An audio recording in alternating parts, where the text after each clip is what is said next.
स्वागत है दोस्तों आप लोगों का आपके अपने YouTube चैनल हिंदी मंथन पर। मैं रंजय सिंह आप लोगों का तहे दिल से स्वागत अभिनंदन और वंदन करता हूं। आज हम लोग हिंदी के एक महत्वपूर्ण विषय वस्तु की तरफ बढ़ने वाले हैं और इसमें हम लोग इस विषय वस्तु को बहुत बेहतरीन तरीके से तैयार करने की कोशिश करेंगे जिससे कि पेपर टाइम में जो प्रश्न यहाँ से बनते हों हमारे एक भी प्रश्न छूट ना पाए। आज हम लोग नए टॉपिक की जो शुरुआत कर रहे हैं वो नया टॉपिक है भाषा विज्ञान। और भाषा विज्ञान में सबसे पहले हम लोग भाषा और विज्ञान दोनों चीज़ों को अच्छे से समझेंगे और उसके बाद में उस पर विस्तार से चीज़ों को समझने की कोशिश करेंगे उसमें कौन कौन से प्रश्न कहाँ कहाँ से और किस तरीके से पूछे जाते हैं। तो आइए देखते हैं भाषा विज्ञान के विषय में। सबसे पहले भाषा समझते हैं कि भाषा किसे कहते हैं, क्योंकि अगर आपको शब्दों का अर्थ पता हो जाए तो शायद वह विषय वस्तु समझना बहुत ही आसान हो जाता है। इसलिए सबसे पहले हम लोग समझेंगे कि भाषा किसे कहते हैं, इसकी उत्पत्ति कैसे हुई, इसका अर्थ क्या है, इसकी परिभाषा क्या है। इन सारी चीज़ों को इस अच्छे से हम लोग समझते हैं। तो सबसे पहले हम लोग देखेंगे भाई भाषा किसे कहते हैं। तो आपको खूब अच्छे से पता है संस्कृत भाषा का एक शब्द है भास। ये भास कोई शब्द नहीं है वरन भास का एक धातु है, एक क्रिया है। और इसी भास धातु से ही निर्माण किसका हुआ है, भाषा का हुआ है। तो हम लिख सकते हैं संस्कृत भाषा की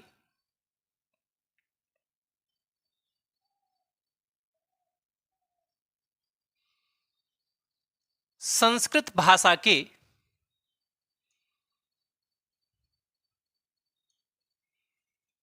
भास धातु से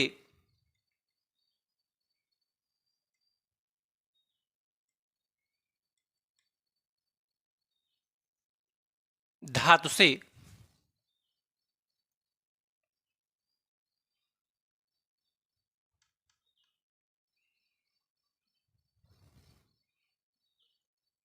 भाषा शब्द का या भाषा शब्द की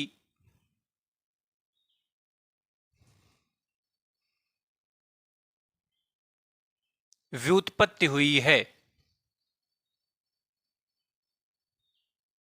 या व्युत्पत्ति से भी ज्यादा बेहतर पड़ेगा कि भाषा शब्द का निर्माण हुआ है या भाषा शब्द का विकास हुआ है।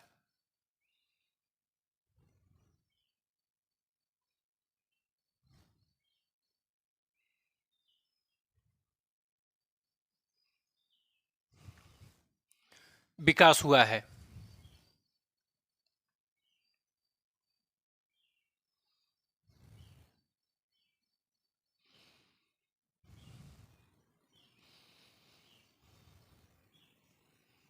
भास धातु का अर्थ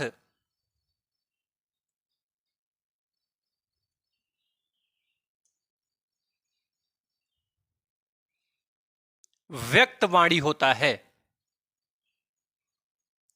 व्यक्त वाणी होता है।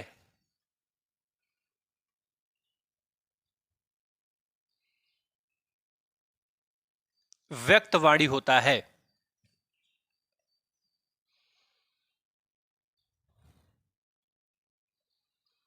क्या होता भैया, व्यक्तवाणी होता है। अर्थात भाषा वह माध्यम है जिसके द्वारा हम अपने भावों और विचारों की अभिव्यक्त करते हैं। भाषा का कार्य क्या है भैया, कि भाषा के द्वारा ही भाषा के द्वारा ही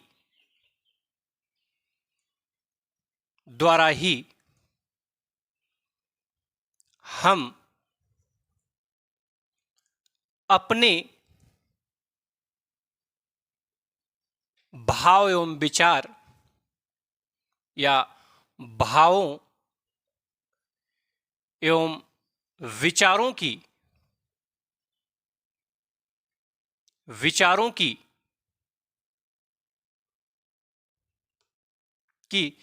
अभिव्यक्ति करते हैं।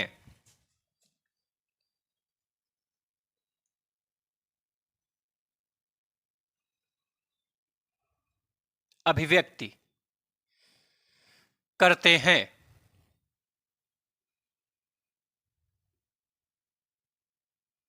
अभिव्यक्त करते हैं।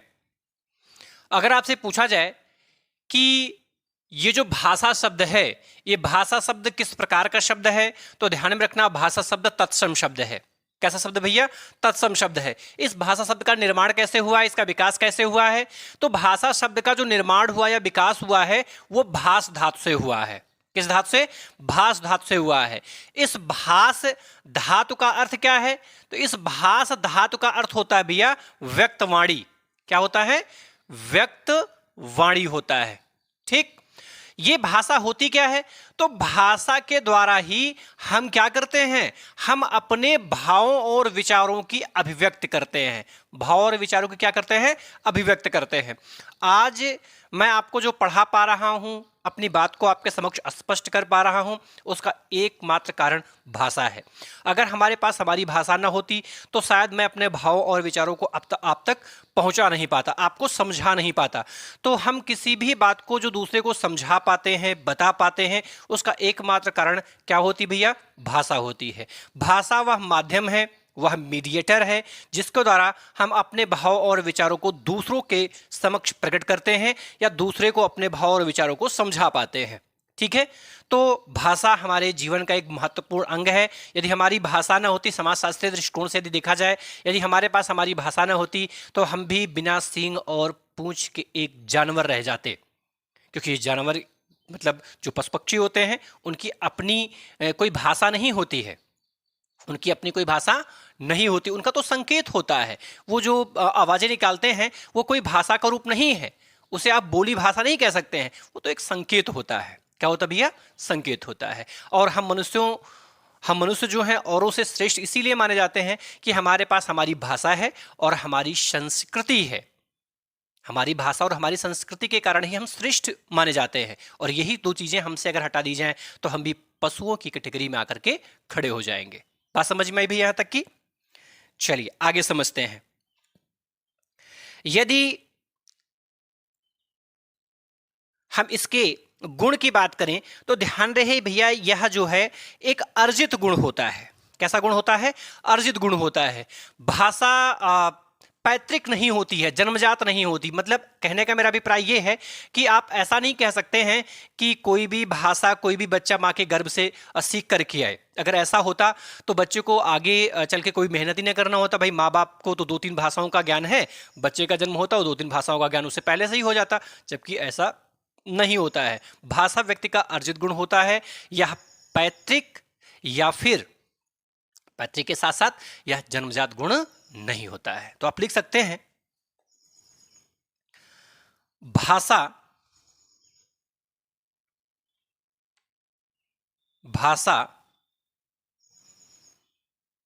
पैतृक या जन्मजात गुण नहीं है।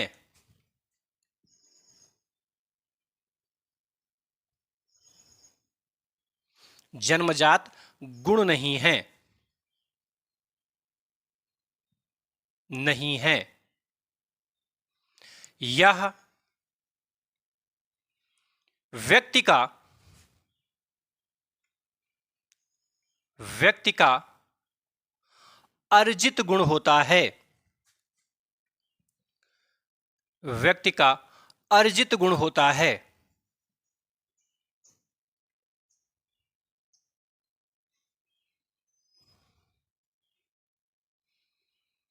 अर्जित गुण होता है। बात समझ में आई? कहने का मेरा अभिप्राय यह है कि कोई भी भाषा कोई भी बच्चा अपने मां के गर्भ से सीख करके नहीं आता है। ऐसा नहीं है कि आपके माँ बाप को हिंदी, अंग्रेजी, संस्कृत 3 भाषाओं का ज्ञान है तो जो उनसे उत्पन्न होने वाली संतानें होंगी उनको पहले से ही 3 भाषाओं का ज्ञान होगा। ना ना, ऐसा नहीं हो सकता है। ऐसा नहीं हो सकता। ऐसा क्यों नहीं हो सकता है? क्योंकि भाषा व्यक्ति का अर्जित गुण होती है। आप चाहे जितनी भाषाओं को सीख सकते हो सकता है आपके माँ बाप को केवल 2-3 भाषाओं का ही ज्ञान हो। आप प्रखर बुद्धि के हैं, आपको 5-6 भाषाओं का भी ज्ञान हो सकता है, क्योंकि यह व्यक्ति का अर्जित गुण होता है। यह व्यक्ति का जन्मजात या फिर पैतृक गुण नहीं होता है। ठीक है, बात समझ में आई? यहां तक की बातें आपकी समझ में आई? यानी आपसे पूछा जाए कि जो भाषा शब्द है, उस भाषा शब्द का निर्माण किस धातु से हुआ है? भास धातु से हुआ है। भास का अर्थ क्या होता है? व्यक्तवाणी होता है। भाषा कार्य क्या करती है? भाषा के द्वारा ही व्यक्ति क्या करता है? अपने भाव विचारों की अभिव्यक्ति करता है। या भाषा किस प्रकार का गुण, भाषा में किस प्रकार का गुण पाया जाता है? तो ध्यान रहे, भाषा पैतृक या जन्मजात का गुण इसमें नहीं होता। ध्यान रहे, भाषा जो है वो पैतृक या जन्मजात नहीं होती है। इसमें किस प्रकार का गुण पाया जाता है? तो इसमें भैया अर्जित गुण पाया जाता है। कैसा गुण पाया जाता है? अर्जित गुण पाया जाता है, क्योंकि भाषा का अर्जन किया जा सकता है। ठीक है, भाषा को सीखा जा सकता है आसानी से। ठीक है, तो आप यहां तक का स्क्रीनशॉट ले लें, फिर आगे की चीजें हम आपको स्पष्ट करते हैं।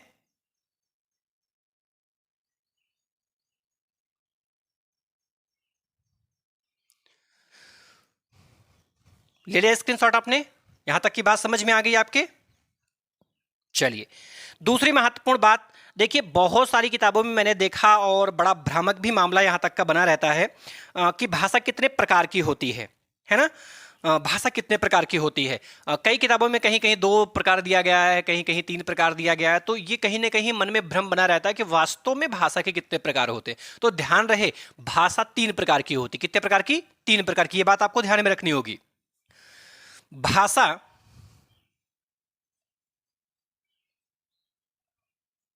भाषा 3 प्रकार की होती है।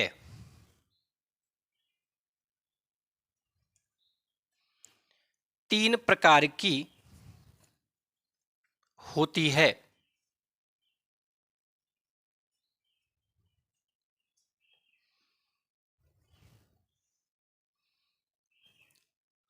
नंबर 1, कथित भाषा।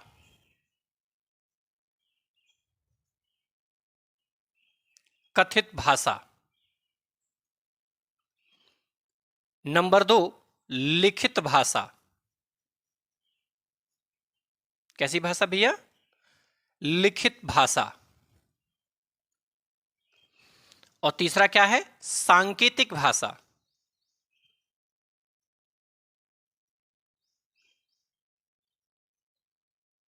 सांकेतिक भाषा। आपसे पूछा जाए कि भाषा के कितने रूप होते हैं, भाषा के कितने प्रकार होते हैं, तो कितने होते भैया? 3 होते हैं। कौन कौन से? कथित होता है, लिखित होता है और सांकेतिक होता है। तो कथित का मतलब होता है कहना, लिखित का मतलब होता है लिखना, और सांकेतिक का मतलब होता है संकेत। ठीक है, अर्थात हम अपने भाव और विचारों को जब कह करके व्यक्त करते हैं तो उसे हम कहते हैं कथित भाषा, और जब हम अपने भाव और विचारों को लिख करके अभिव्यक्त करते हैं तो उसे कहते हैं लिखित भाषा, और जब हम अपने भाव और विचारों को संकेतों के माध्यम से प्रदर्शित करते हैं, बताते हैं, तो उसे हम कहते हैं सांकेतिक भाषा। बात समझ में आ गई? आपसे पूछा जाए कि भाषा शब्द संस्कृत भाषा के किस धातु से बना हुआ है, तो संस्कृत भाषा के भास धातु से बना हुआ है। इस भास का अर्थ क्या होता है? भास का अर्थ व्यक्तवाणी होता है। आपसे पूछा जाए भाषा का कार्य क्या होता है, तो भाषा का मुख्य कार्य होता है भाव और विचारों की अभिव्यक्त करना। ठीक है, भाषा ही वह माध्यम है, भाषा ही वह मीडिएटर है जिसके द्वारा हम अपने भाव और विचारों को एक दूसरे के समक्ष अभिव्यक्त कर पाते हैं। भाषा में कौन सा गुण पाया जाता है, कौन सा गुण नहीं पाया जाता है? तो ध्यान रहे, भाषा में कौन सा गुण नहीं पाया जाता है, तो भाषा में पैतृक या जन्मजात गुण नहीं पाया जाता है। भाषा में कौन सा गुण पाया जाता है, तो भाषा में अर्जित गुण पाया जाता है। कैसा गुण पाया जाता है भैया? अर्जित गुण पाया जाता है। भाषा कितने प्रकार की होती है, तो भाषा 3 प्रकार की होती है। तो उसमें पहला है कथित, दूसरा है लिखित और तीसरा है सांकेतिक। अर्थात भाषा के कितने रूप हैं, कितने प्रकार हैं, तो भाषा के 3 रूप या 3 प्रकार पाए जाते हैं। यहां तक की बात आपको संभवतः समझ में आ गई होगी। आप इसका स्क्रीनशॉट लें। एक और महत्वपूर्ण बात, यदि कहीं पर किसी भी प्रकार का कोई संदेह होगा तो कमेंट बॉक्स में आप अपना प्रश्न जरूर रखें। ठीक है, चलिए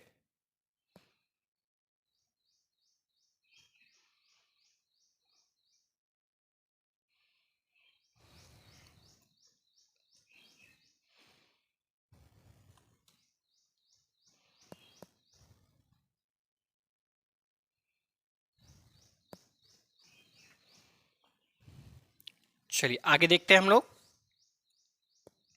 इसकी परिभाषा देख लेते हैं। ठीक है,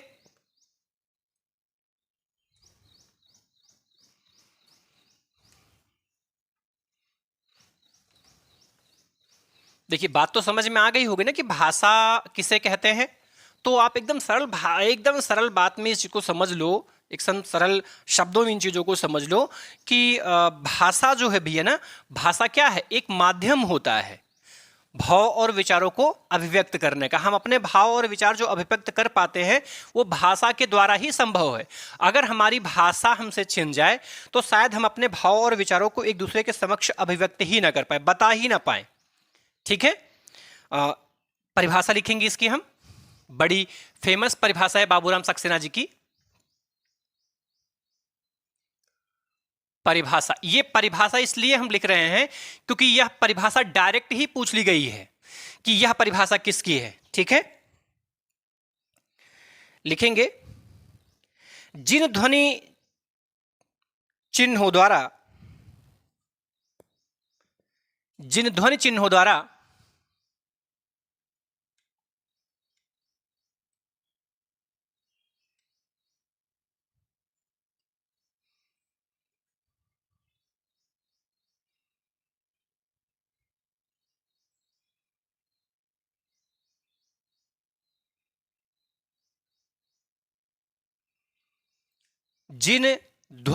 द्वारा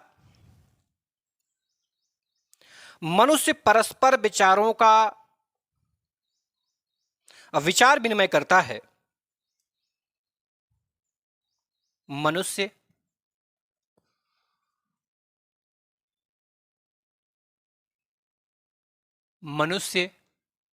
विचार विनिमय करता है,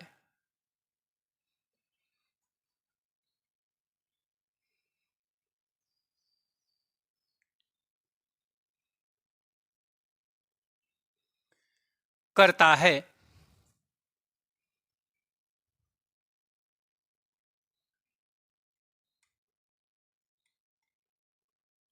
विचार विनिमय करता है,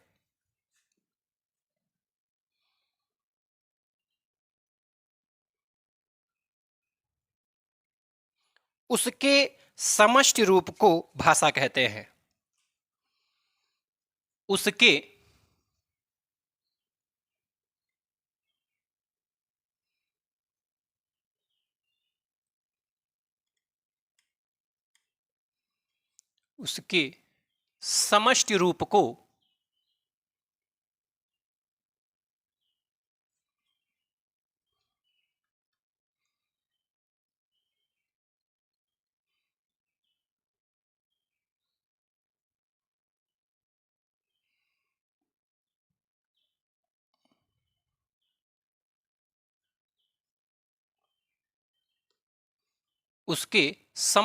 को भाषा कहते हैं। बात समझ में आ गई भैया? देखिए, जिन ध्वनि चिन्हों के द्वारा मनुष्य विचार विनिमय करता है, विचार विनिमय, देखिए विचार विनिमय में विचार का अर्थ समझ में आ रहा होगा। विनिमय मतलब होता है आदान प्रदान। विनिमय माने क्या होता है? आदान प्रदान, लेना देना। ये विनिमय शब्द जो है ये इकोनॉमिक्स का शब्द है। ठीक है, इकोनॉमिक्स में आपने विनिमय शब्द पढ़ा होगा। विनिमय का मतलब होता है लेन देन। ठीक है, आदान प्रदान। तो जिन ध्वनि चिन्हों के द्वारा मनुष्य क्या करता है? अपने विचारों का आदान प्रदान करता है। उसके मिले जुले रूप को ही हम क्या कहते हैं? उसके ही मिले जुले रूप को हम भाषा कह देते हैं। बात समझ में आई? कहने का अभिप्राय मेरा क्या है कि जिन ध्वनि चिन्हों के द्वारा मनुष्य अपने भावों और विचारों का आदान प्रदान करता है, उसके मिलित रूप को, उसके समूह को हम क्या कहते हैं? उसके समूह को ही हम भाषा कह देते हैं। ठीक है, वही जो मैंने इसके पहले आपको बताया कि भाव और विचारों का अभिव्यक्त करने का जो माध्यम होता वही भाषा होता, उसी चीज को इन्होंने थोड़ा सा बदल के रख दिया है। चीज वही है, उसका भी अर्थ वही निकलता है जो मैंने इसके पहले आपको बताया। इसका और उसका दोनों का मतलब एक ही है कि अपने भाव और विचारों को व्यक्त करने का जो माध्यम होता है वही भाषा होता है। और ये क्या कह रहे हैं? ये कह रहे हैं कि जो ध्वनि चिन्ह है, उन ध्वनि चिन्हों के द्वारा जो मनुष्य अपने भाव और विचारों को अभिव्यक्त करता है एक दूसरे के समक्ष, उसका जो मिलित रूप होता है, उसका जो सम्मिलित रूप होता है, उसका जो समूह होता है, वही क्या होता है? वही भाषा होता है। वही क्या होता है? वही भाषा होता है। बात समझ में आया? ये परिभाषा किसकी है? तो यह परिभाषा है बाबूराम सक्सेना की। बाबूराम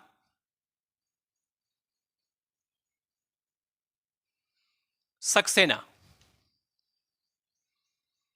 ठीक है, ये परिभाषा बहुत महत्वपूर्ण है।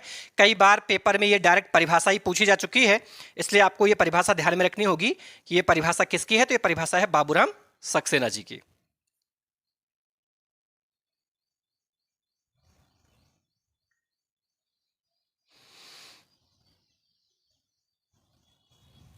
आगे, भाषा की विशेषता।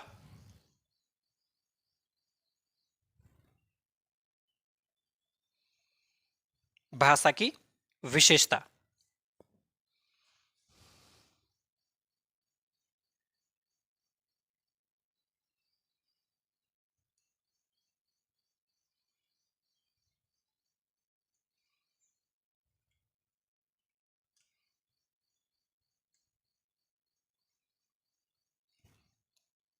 देखिए, भाषा की विशेषता में सबसे बड़ी विशेषता जो देखने के लिए मिलती है, वो पहली और सबसे बड़ी विशेषता ये है कि भाषा एक सामाजिक वस्तु है।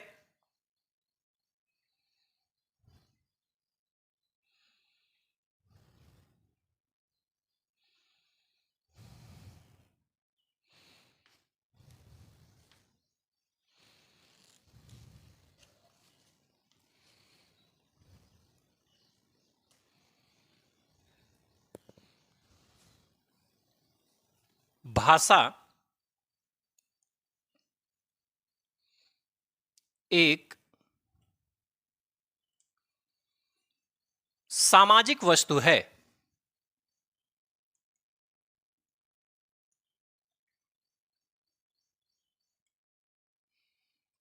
दूसरी विशेषता,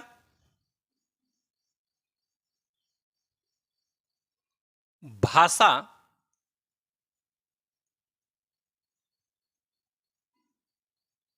परिवर्तनशील होती है।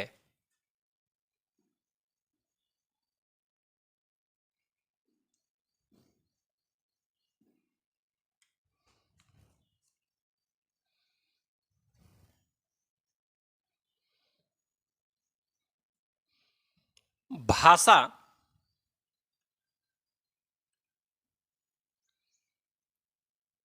एक अर्जित गुण है।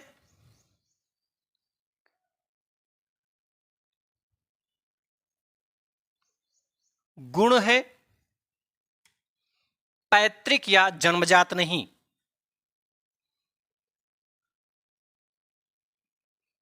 पैतृक या जन्मजात नहीं।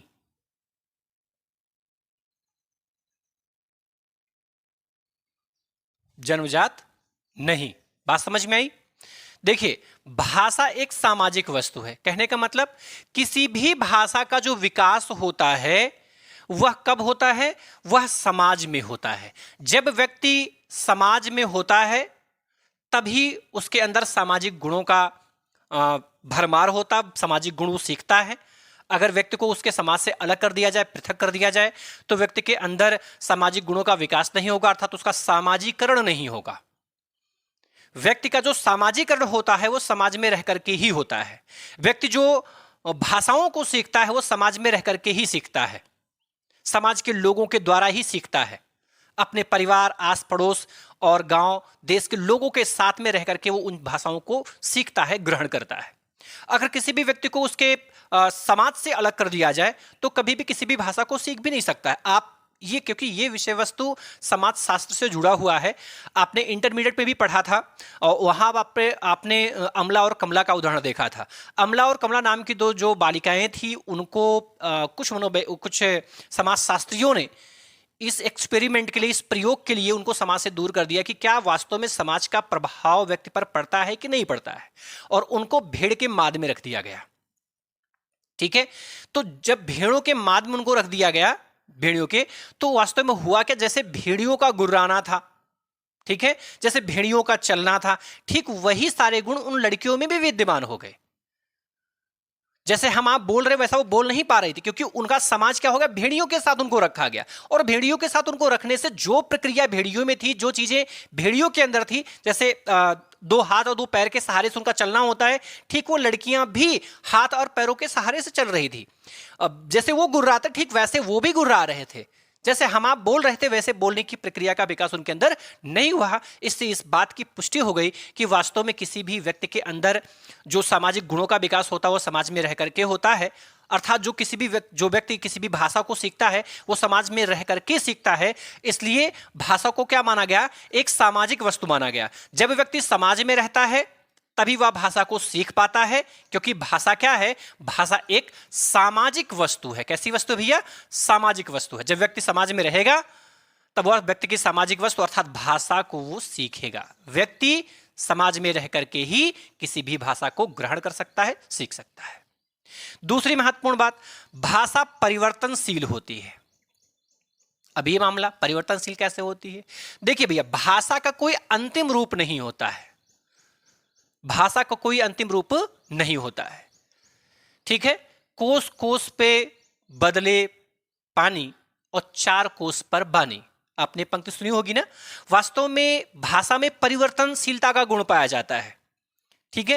एक नॉर्मल सी बात समझिए, एक नॉर्मल सा उदाहरण आप समझिए। दो लोग आपस में बात करिए, दो लोग एक ही बात को दो लोग कहिए। जब एक ही बात को दो लोग कहेंगे तो एक तीसरी बात सामने निकल के चली आती है, क्योंकि आप किसी भी व्यक्ति की सुनी गई बातों को इट इज वैसे ही नहीं बोल सकते हैं। जाहिर सी बात, आपके शब्दों में कुछ ना कुछ परिवर्तन हो जाएगा।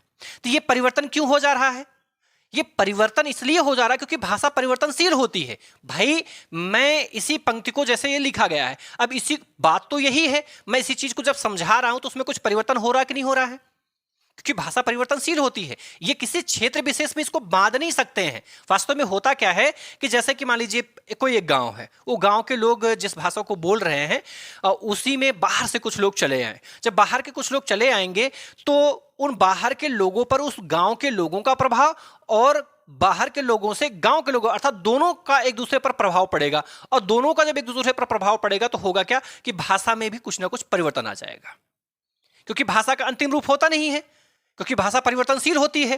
भाई, भाषा का अंतिम रूप तो तब होता जब भाषा परिवर्तनशील नहीं होती, तब उसका अंतिम रूप हो जाता है भाई अब ये भाषा इससे ज्यादा बदल नहीं सकती है, क्योंकि भाषा तो हमेशा बदलती रहती है, क्योंकि भाषा में परिवर्तनशीलता का गुण पाया जाता है। क्योंकि भाषा बदलती है इसलिए भाषा को हम क्या कहते हैं, परिवर्तनशील कहते हैं। अच्छा, भाषा एक अर्जित गुण है।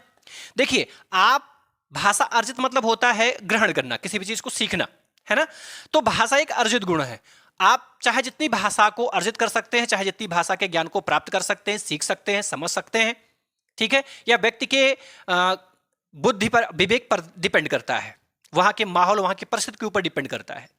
यह क्या नहीं होता है, यह पैतृक नहीं होता है, यह जन्मजात नहीं होता है। जन्मजात का मतलब बच्चा मां के गर्भ से कभी भी किसी भी भाषा को सीख करके नहीं आता है।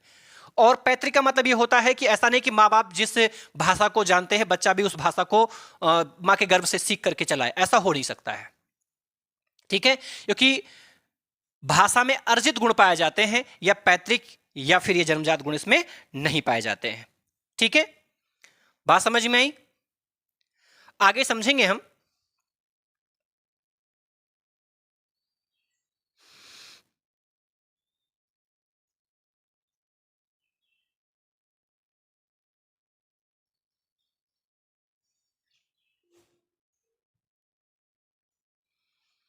भाषा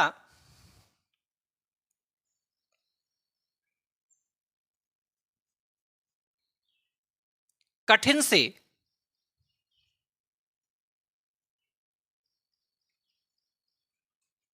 सरल की ओर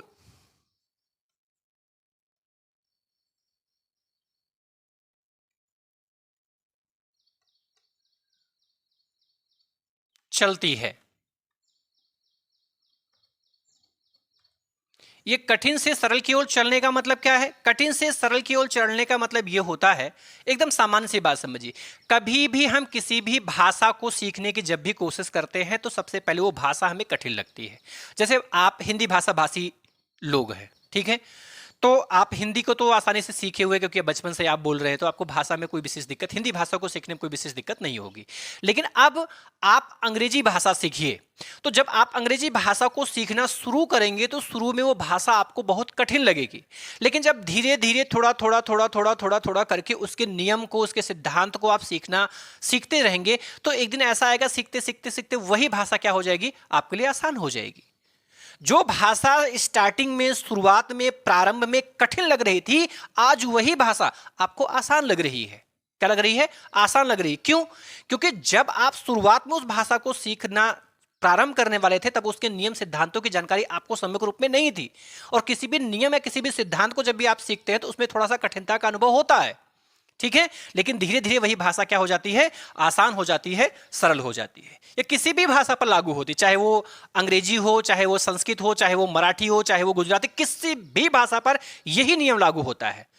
पहले कोई भी भाषा स्टार्टिंग में, शुरुआत में हमको कठिन लगती है, जब उसे हम सीखना शुरू कर देते हैं तो धीरे धीरे धीरे धीरे वही चीजें क्या हो जाती है, हमारे लिए आसान हो जाती। इसलिए हम कह सकते हैं कि भाषा जो है वो कठिन से सरल की ओर अग्रसर होती है। बात समझ में आई? यहां तक की बात आप समझ पाए? तो आप इसका भी एक स्क्रीनशॉट लें,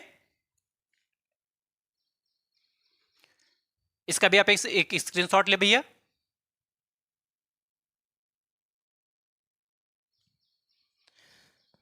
चलिए आगे समझते हैं।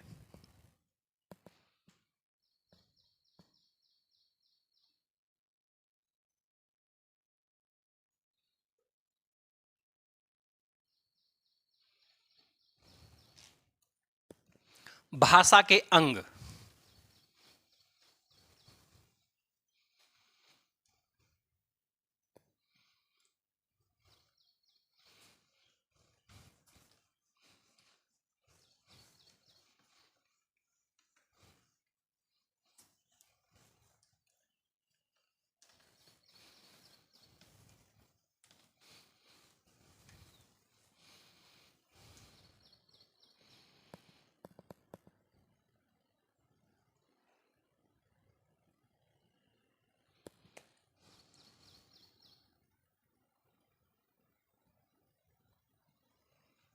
भाषा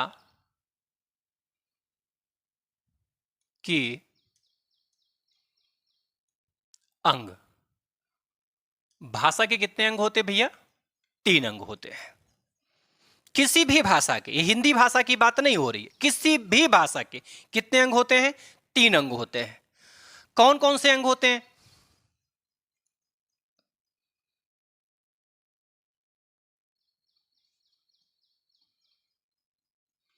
तो पहला है बोली,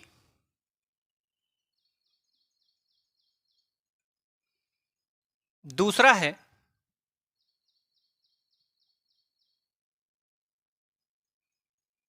परिनिष्ठित भाषा,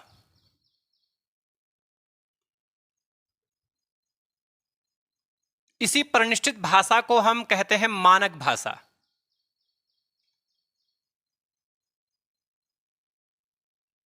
क्या कहते भैया? मानक भाषा कहते हैं। और तीसरा इसका रूप है राष्ट्रभाषा।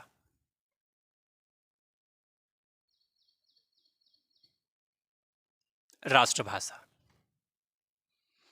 किसी भी भाषा के यही 3 ही रूप पाए जाते हैं। पहला बोली, दूसरा परिनिष्ठित भाषा या फिर मानक भाषा, और तीसरा है राष्ट्रभाषा। एकदम आसान से शब्दों में चीजों को समझिए।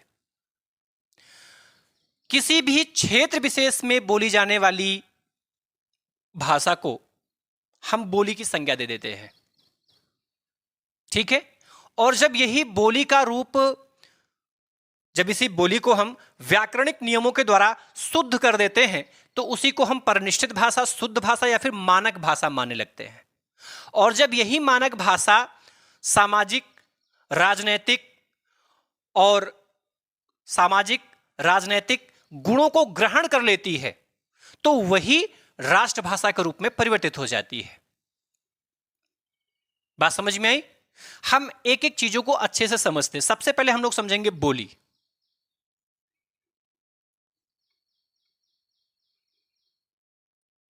क्या भैया? बोली। कि हम बोली किससे कहते हैं?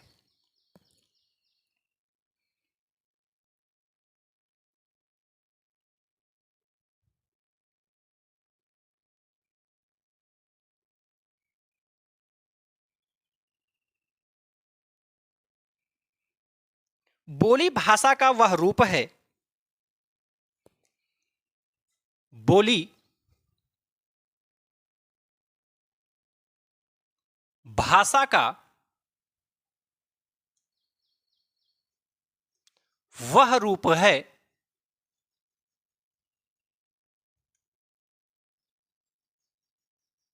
वह रूप है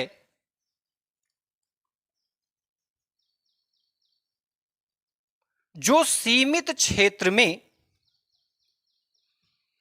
जो सीमित क्षेत्र में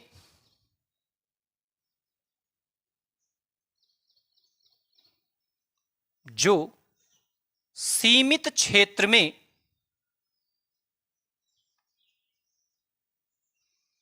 सीमित क्षेत्र में सामान्य रूप से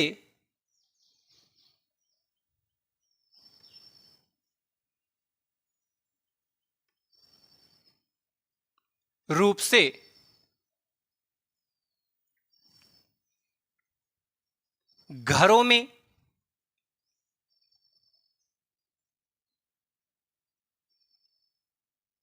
घरों में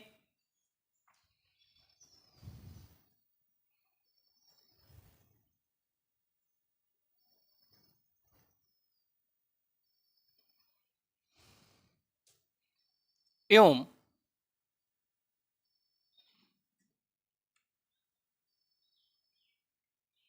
समूह में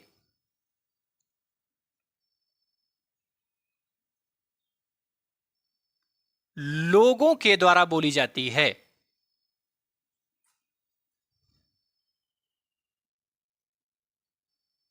लोगों के द्वारा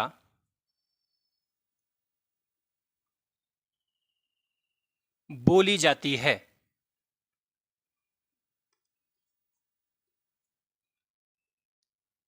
बोली जाती है। ठीक है। बोली भाषा का वह रूप है जिसका क्षेत्र क्या होता है भैया? सीमित होता है। इसको सामान्य रूप से हम अपने घरों में बोलते हैं या अपने समूह के लोगों के साथ बोलते हैं।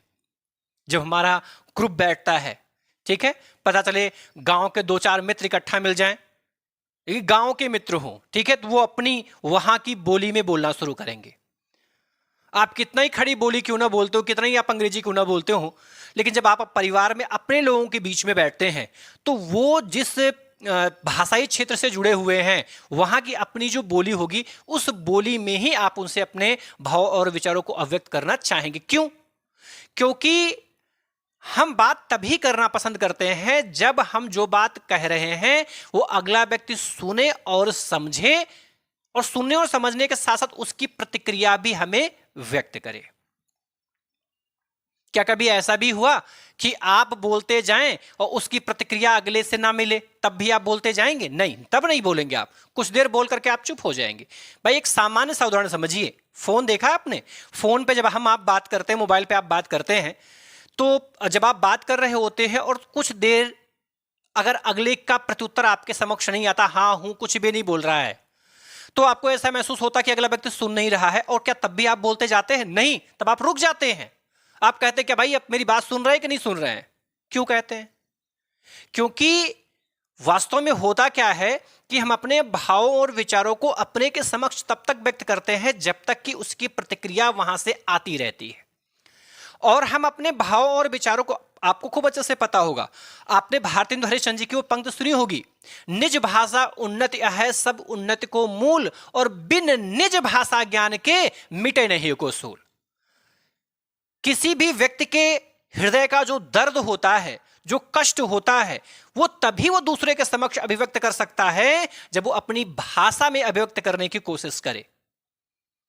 तो हम अपने घर के लोगों के साथ अपनी बोली में ही बात करना पसंद करते हैं क्योंकि उसी भाषा को अच्छे से समझ पाता है और उसी भाषा में हम अपने विचार को उस तक अच्छे से पहुंचा पाते हैं। इसीलिए ऐसा होता है। तो जो भाषा का वह रूप जो हम सीमित क्षेत्रों में बोलते हैं, अपने घरों में बोलते हैं, अपने पड़ोसियों के साथ बोलते हैं, अपने मित्र मंडली के साथ बोलते हैं, अपने समूह में बोलते हैं, वो क्या है? वही बोली है। वही क्या भैया? वही बोली है। कहने का मतलब बोली भाषा का वह रूप है जो सीमित क्षेत्र में सामान्य रूप से घरों में एवं समूहों में लोगों के द्वारा बोली जाती है। घरों में एवं समूहों में लोगों के द्वारा बोली जाती है। बात समझ में आ गई? बोली समझ में आई?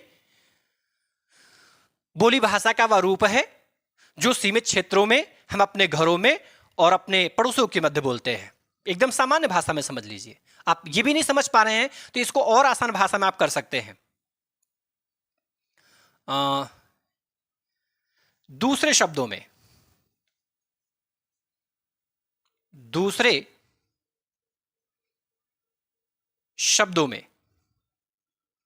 शब्दों में ठीक है, बोली भाषा का वह रूप है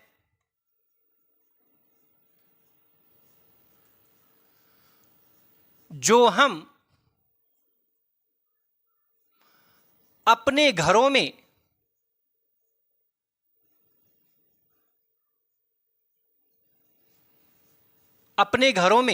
अपनों के मध्य बोलते हैं।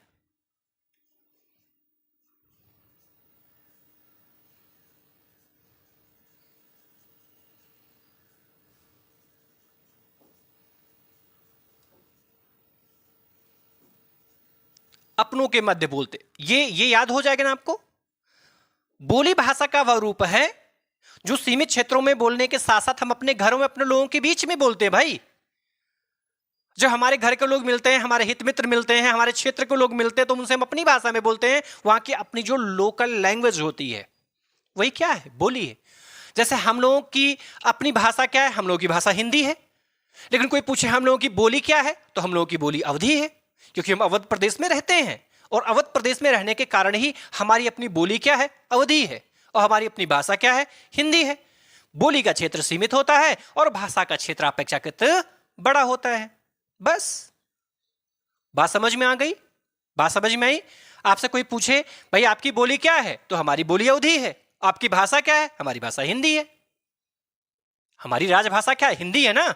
और हमारी बोली क्या है? हमारी बोली हिंदी है। हमारी बोली अवधी है, क्योंकि हम अवध प्रदेश में रहते हैं, अयोध्या के सन्निकट रहते हैं। और अयोध्या के सन्निकट वाले क्षेत्रों में कौन सी बोली बोली जाती है? अवधी। जैसे ये आपका फैजाबाद हो गया, अंबेडकर नगर के कुछ क्षेत्र हो गए। पूरा तो नहीं कह सकते क्योंकि अंबेडकर नगर बीच का, पहले तो आपके फैजाबाद में ही था। तो अंबेडकर नगर पर उधर आजमगढ़ से भोजपुरी का भी प्रभाव पड़ा है और इधर फैजाबाद से अवधी का भी प्रभाव पड़ा है। तो जो फैजाबाद का सन्निकट वाले क्षेत्र है वहां के लोग अवधी बोलते हैं, और जो आजमगढ़ के सन्निकट वाले क्षेत्र है वो क्या बोलते हैं? वो तो वहां की भोजपुरी बोलते हैं। तो ये आपका इधर गोंडा का, बस्ती का कुछ क्षेत्र हो गया, ये फैजाबाद हो गया, ये सुल्तानपुर हो गया, है ना, सुल्तानपुर हो गया, रायबरेली हो गया, उधर फिर आप जा रहे हैं प्रतापगढ़ हो गया, उधर फिर इलाहाबाद हो गया। ये सब क्या है? सब ये अवध प्रदेश है। ये सब क्या है? अवध प्रदेश है। यहाँ के सभी लोग अवधी बोलते हैं। इनकी अपनी बोली क्या है? अवधी बोली है। ठीक है, यहां तक की बात समझ में आ गई? चलिए, बहुत अच्छी बात है। तो स्क्रीनशॉट लीजिए इसका भैया।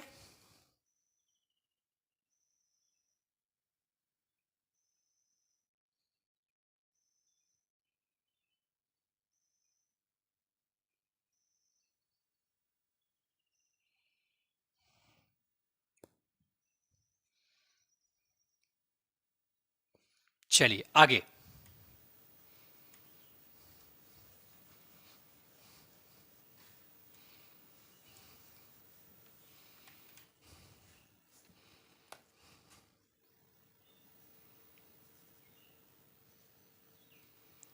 बोली से जुड़े कुछ महत्वपूर्ण तथ्य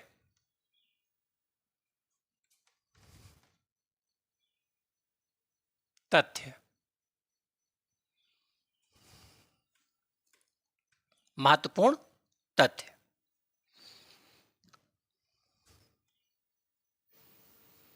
बोली का क्षेत्र सीमित होता है।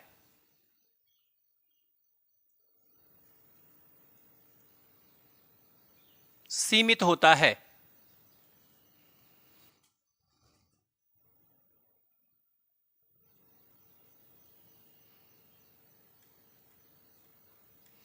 सीमित होता है।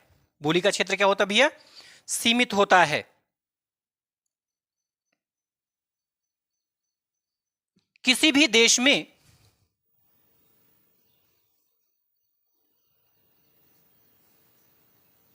किसी भी देश में बोली की संख्या अधिक होती है।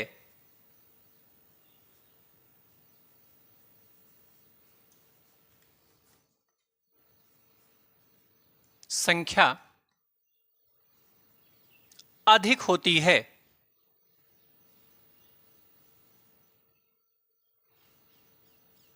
अधिक होती है। हमारे देश भारत में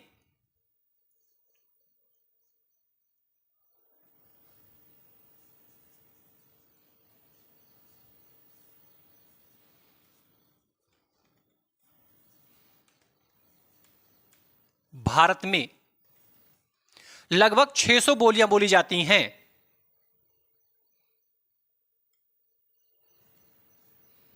लगभग 600 बोलियां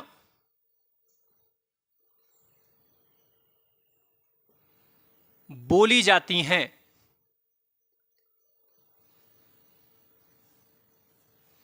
बोली जाती हैं। बोली जाती हैं।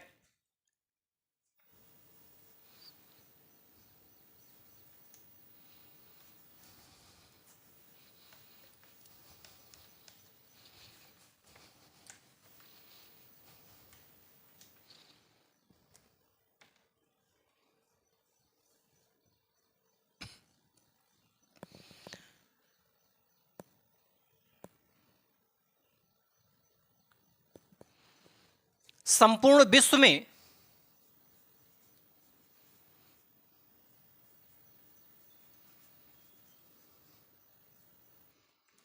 विश्व में लगभग 3000 बोलियां बोली जाती हैं।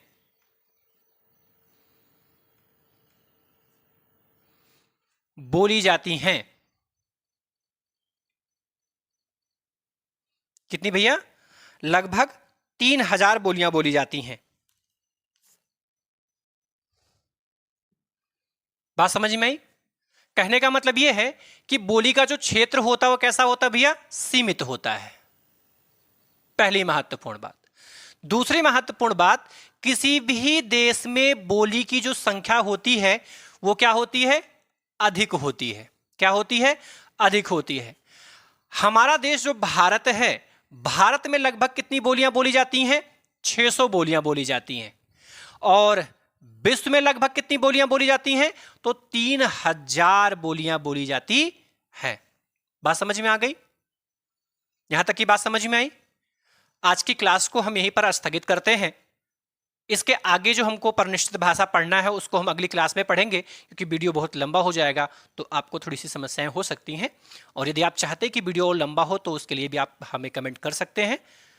आज की क्लास को हम यहीं पर स्थगित करते हैं। इसके आगे की चीज़ों की चर्चा हम लोग अपनी अगली क्लास में करेंगे, लेकिन जाने से पहले आपसे निवेदन करना चाहेंगे कि कृपया आप हमारे इस चैनल को लाइक व सब्सक्राइब करें तथा ज़्यादा से ज़्यादा लोगों के पास में यह वीडियो शेयर करें, जिससे कि और लोगों को यह लाभ मिल सके। तथा आप अपने सुझाव कमेंट बॉक्स में हमें जरूर दें, उससे हमें प्रेरणा मिलती है।